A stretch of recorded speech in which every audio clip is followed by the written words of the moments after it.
Estás viendo Canal América, televisión dominicana para el mundo.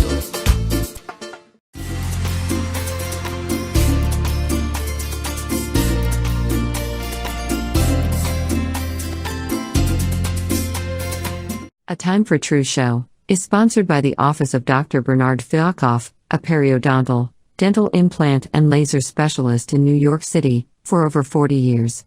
Dr. Fialkoff was honored by the International College of Dentists and Pierre Fauchard, and received the Presidential Lifetime Humanitarian Honor from the White House. Call us at 718-229-3838.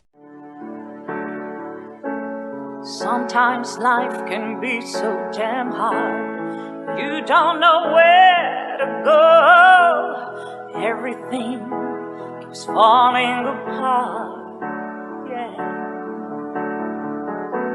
You try to do your best, but only God knows that you've given everything you've got, but the world takes you down. You just keep moving on. Let your fears.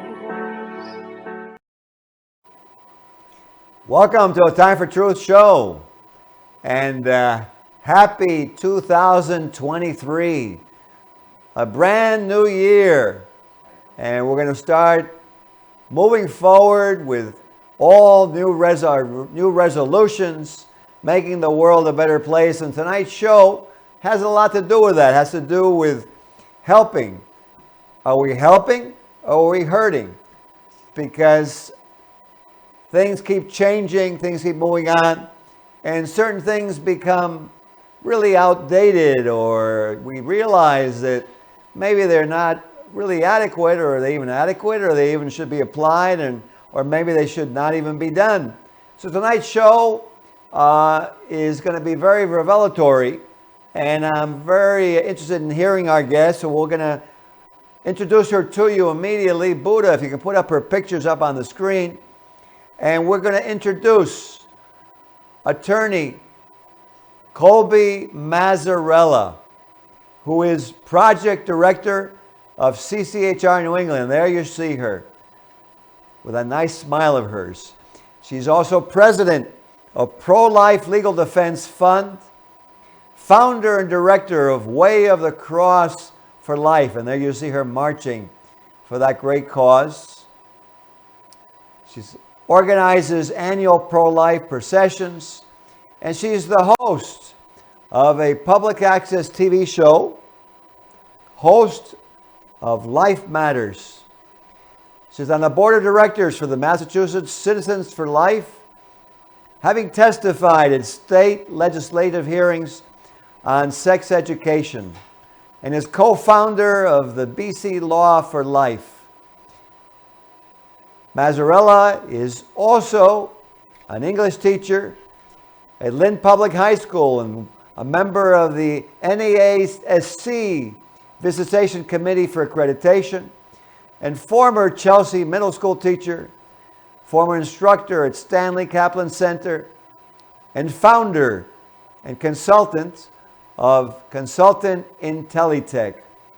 Her degrees include a Bachelor of Arts from Boston University with a computer science concentration, and the University of Massachusetts Department of Education Teaching Fellowship, the Massachusetts Institute for New Teachers, the Massachusetts Department of Education Certificate in English and Mathematics.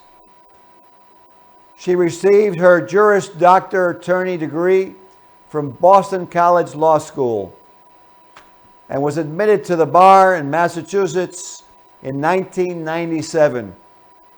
Amongst her awards includes the Graduate Student Award at BC College, the Grimes Award for Achievement in Advocacy Competitions, the Presidential Scholarship in 2 years running, semifinalist of the Gibbons Moot Court Competition, quarterfinalist of the Grimes Moot Court Competition, and top quarter negotiation competition. And tonight, we're very happy and lucky to have her on our show, and If we can, engineer, if we bring her up on the screen, I want to bid a warm welcome to attorney Colbe Mazzarella, who's also director of CCHR New England. Welcome. Thank you so much for having me on your show. I'm very happy to talk about some important issues people don't know about. Absolutely. And, let's get right to it. First, let's do a little bit about you. How did you decide to enter the teaching field? Well, really, I always have been a teacher one way or another. Every job I was writing manuals for people and training people. And I finally realized I could have a very family-friendly job because my husband and I had 8 children. So we wanted to, not have the long hours of a lawyer. And that's how I switched. I still practiced pro bono law while I was teaching. I was going to say, I guess with all those siblings, you had to have a law degree, right? Yeah, absolutely, to mediate disputes. Absolutely, I mean, I came from a small family, but I had friends with very large families, and the energy level definitely starts to change as you get up there, and the number of children running around that house, and who hit who pinched who took the game, and you definitely have to be a very good attorney and a judge, so I'm sure you are. Now, how did you go from being an attorney to then becoming president of Pro-Life Defense Fund and being involved in what you've been doing? Well, while I was doing pro bono work, I was looking for ways to help protect the most vulnerable. And that's what we have done on the Pro-Life Legal Defense Fund. It's been about 25 years that I've been on the board of directors. We do anyone whose life is in danger, from unborn to the end of life, someone who's in the hospital and the administration decides to unplug them and they don't want to be unplugged, all different kinds of situations. Those are very difficult situations. I know that I experienced something with someone very close to me that I was totally shocked by because I didn't realize that was even legal. But it was an older woman, and somehow it got to a point where even though she was actually physically healthy, she was having some pains, and they actually euthanized her and killed her with increasing amounts of opioids till she stopped breathing. So sometimes it makes me really wonder about what we're doing in life and with some of these treatments that we do, decisions that we're making. In pro-life, how do you go about attacking that or handling that? Well, for example, there were counselors offering help to women as they walked into abortion clinics, and which was on the public sidewalk. And the Massachusetts courts said that was illegal, and we helped take that case right up to the Supreme Court. And unanimously, they said, yes, it is legal to talk to people on the sidewalk. Amazing. I don't know what kind of privacy that is, or confidentiality with people walking by. And I would think that woman is also very stressed at that point, and that doesn't seem like something that would be very kind or confidential. Let's go on, because there's so much that you do that is so important, and you must be. I'm going to ask you a question. Do you consider yourself a tough person? I do. Okay, I was going to say, you've got to have, like in the Jewish religion, they say you have a lot of chutzpah, and you've got a lot of energy to be dealing. We have to acknowledge you, because if people like you don't exist in the world, things occur which are not okay. So I gave you credit for being able to take that stand. And so I wanted to ask you another difficult question. What problems do you see in terms of education in general and sex education in specific? The biggest problem is that they are preventing parents from directing the education of their own children. So parents know, they love their children, they know their children. It's something a parent can decide is what their child needs to hear at what age. But they're going right down into kindergarten and bringing in things that are at least age inappropriate. And then if parents say, I don't want my child to be taught that, they are often denied that right to be a parent.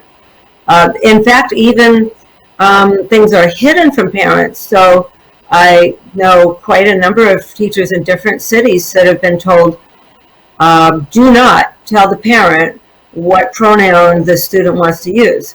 Use the student's choice of pronouns in school, and then when the parents show up for parent night, use the pronouns the parent wants. So the parent has no idea that the student is being transitioned, social transition.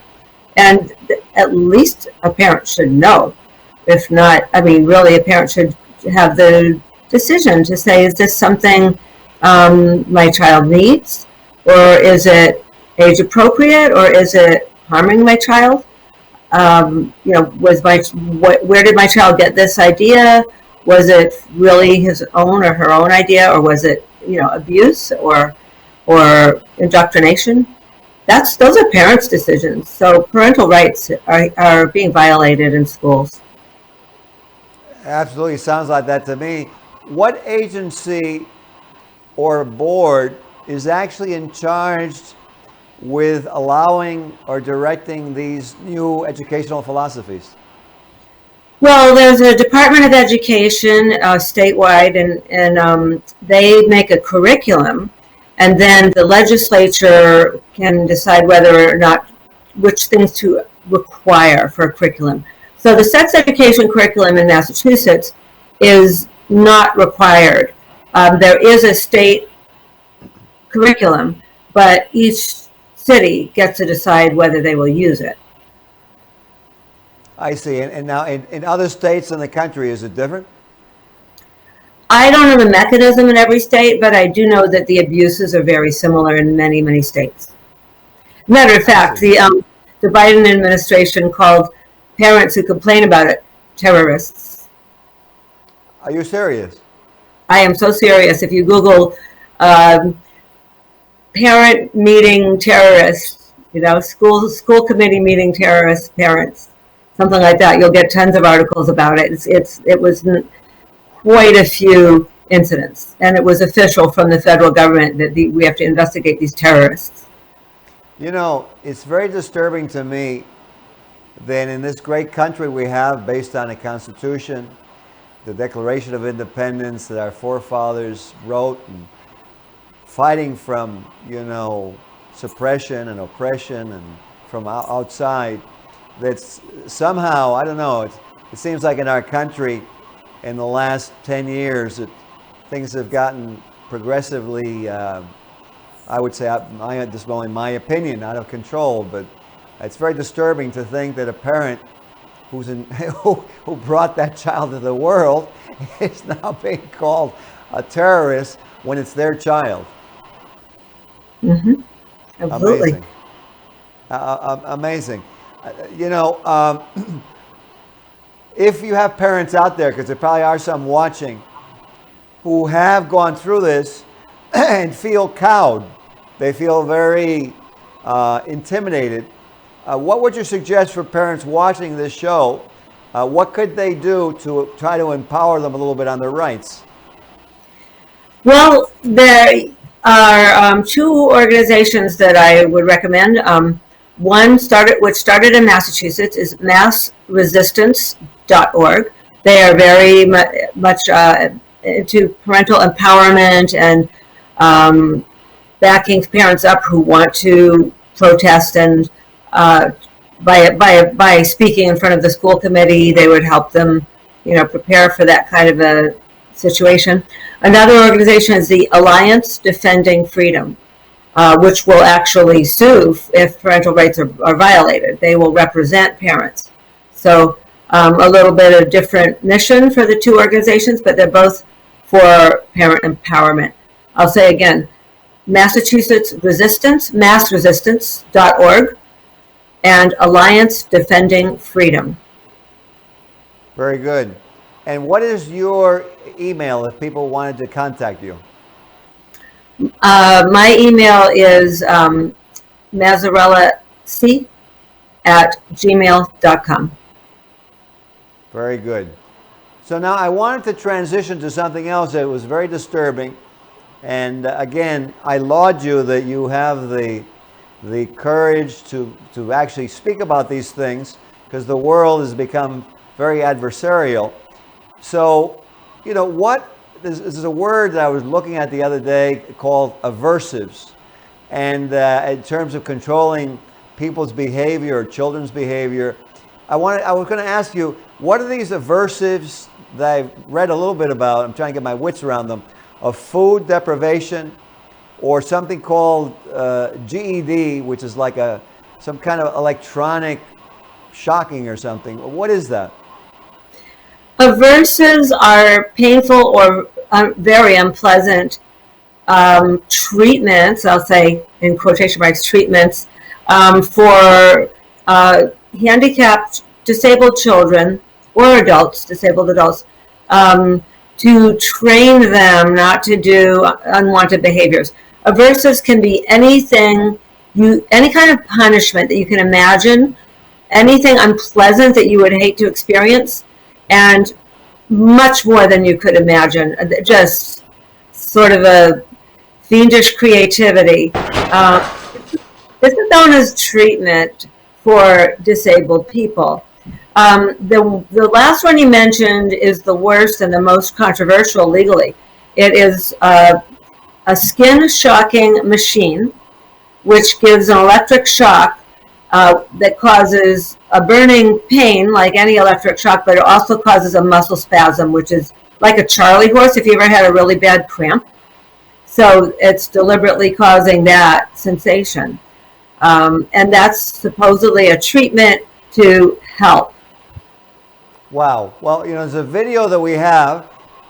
Buddha, do you have that engineer? Do you have that video ready? Yes. Good. Let's play the engineer for our audience so we can get actually an opinion, not a philosophy, but actually an opinion from a doctor and actually a few doctors who were at a certain meeting talking about this aversives and this graduated electronic decelerator. Clearly, there's controversy around this. I think that everyone would agree these are difficult things to manage. I want to bring Dr. Kelly into the conversation just to get your thoughts on what, again, we're using GED for short, but essentially skin shocking for maybe some of these recalcitrant cases of misbehavior, if you will. So I think the idea of a skin shock is really minimizing what actually happens. The shock itself is delivered through the skin. Part of the effect is on the skin itself. It creates a burning sensation, but the majority of the effect is to actually cause the muscle underneath to seize. And anybody who's had a Charlie horse, imagine that times 100. It's really very painful. This is essentially an organized form of corporal punishment. There are various different types of behavior modification. Reinforcement is one, focusing on positive behaviors. Punishment is another, focusing on negative behaviors. And there are other forms of punishment, removal of toys or removal of incentives, and then there are aversive stimuli. But I think that anyone would say that this is too much aversive stimuli. It's actually been declared torture by the United Nations. Amazing. I got to tell you something. If it's 100 times worse than a cramp, because I exercise and sometimes at night I'll get a cramp and it is horrific. It is horrific. And I'm walking around and I'm trying to get rid of it. I drink some coconut water and thank God when it goes away. But I can't even begin to fathom even 10 times more, even double that, because just the one is enough to really was so upsetting to me. 100 times more. What? My God's name? It's horrific. It really is. I mean, it's like a horror movie. Just walking. Even the list of the other um, aversives that have been used. Uh-huh. It really in this one chain of schools owned by this one founder.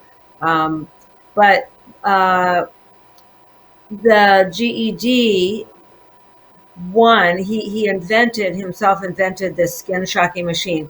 And his first patented use was for the GED one.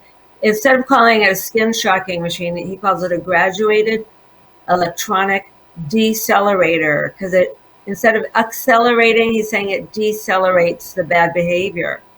But it actually, he went through different models. GED2, GED3, GED4 is the latest. It's not approved. It is being used. And it was necessary to go from the first model to the fourth model because the earlier models were not painful enough. Literally, that's the rationale for making it a more advanced model. The earlier models were not painful enough to stop the student's behavior. So the fourth one, unapproved, is more painful. My Lord, when I saw what we were going to cover in the show, I had thought that the movie that I watched years ago was actually out of date. This One Flew Over the Cuckoo's Nest with Jack Nicholson. And to see that we're using this now and, that it wasn't strong enough, so we have to shock even more, it just leaves me I just can't get my wits around. It gives me something that Abraham Lincoln said about slavery, that he said when people go around advocating for slavery, he would like to see them try it on themselves first. So I guess the thing that I would say with this is that I guess the studies would be trying it on the people advocating it first. It may sound cruel, but sometimes it makes me wonder, because I'm a doctor myself, and what we're doing. On your TV show, Life Matters, do you cover these topics?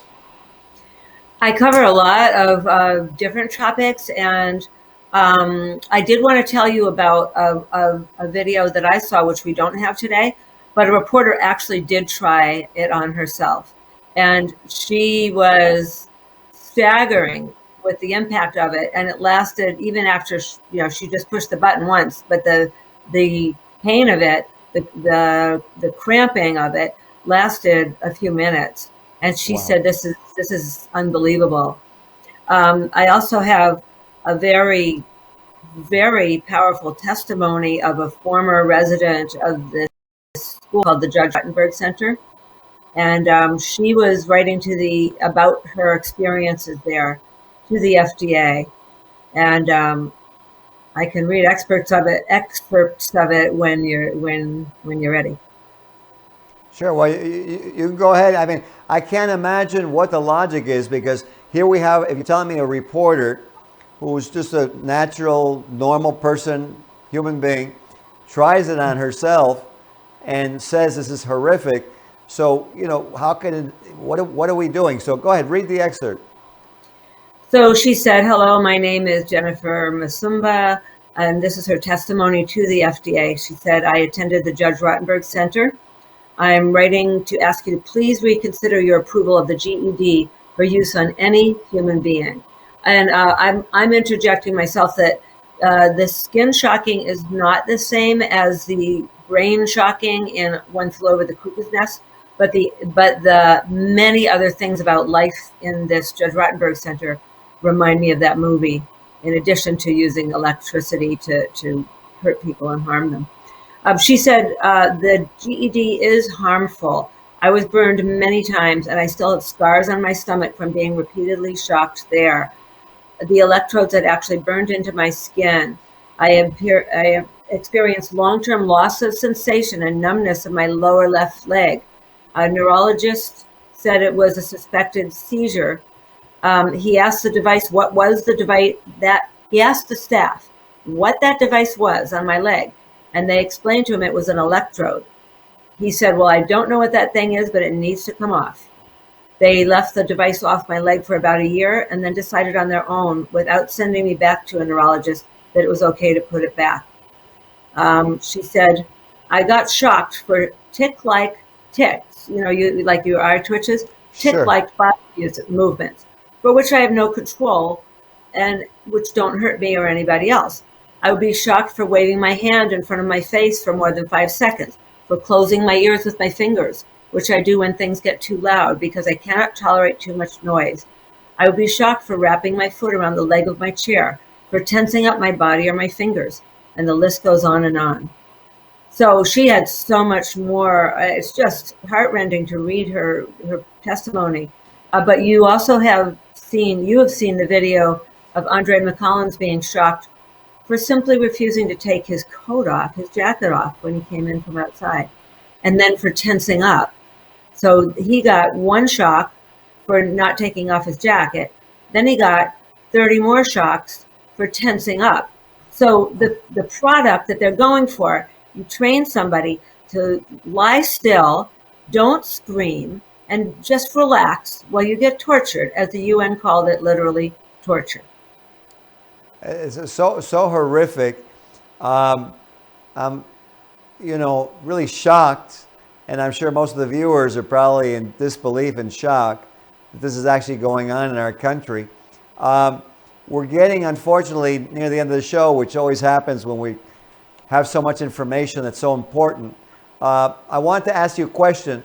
As an attorney and, a pro-life activist, what do you feel you would like to relay to the viewers? What statements would you like to leave them with? Well, respect all human beings of any age, of any level of ability. Protest anything you see that's wrong, and there's somebody who will care. Even if you try and people don't care to hear about it, try it somewhere else. There are people who want to hear about it. Citizens Commission on Human Rights is working to protect mental health abuse, protects patients from mental health abuse. And you can find cchr.org with much documentation of this and other abuses, and also contact information to report abuse. So please, if you or someone you know is being abused in the name of mental health, but it's really mental harm or physical harm, please go to cchr.org and report it. Absolutely. What really struck me is that physician in the video really wanted to make a point of not making it seem like it was okay, and to really clarify how painful it is. To me, when we could turn to other means of therapy, which would be positive and or rewarding, which also are there in our world. It's amazing to me that in 2023 that we're doing this. It's totally horrific. I'm at a loss for words to think that this is going on. And you said that the group that they can turn to for more information and for help, you said is called CCHR. What does that stand for? Citizens Commission on Human Rights, cchr.org. There's a Citizens lot Commission on Human Rights.org. Okay.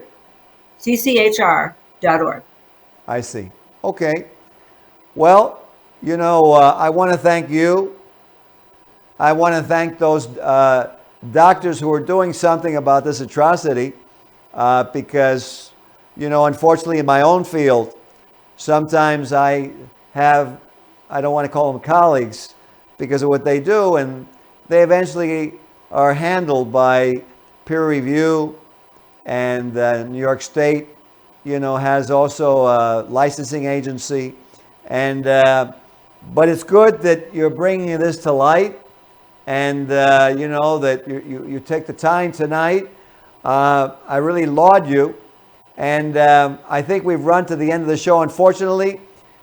But I'd like to have you back another time. If I have you back another time to discuss more topics, would you come?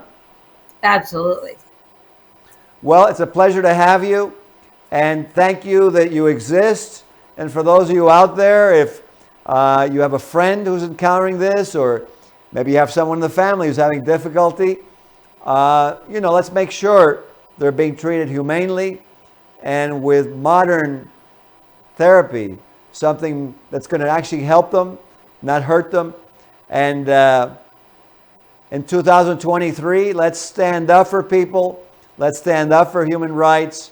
And let's move forward. Let's use what we have in our world to make a better world and learn from what we've done wrong in the past.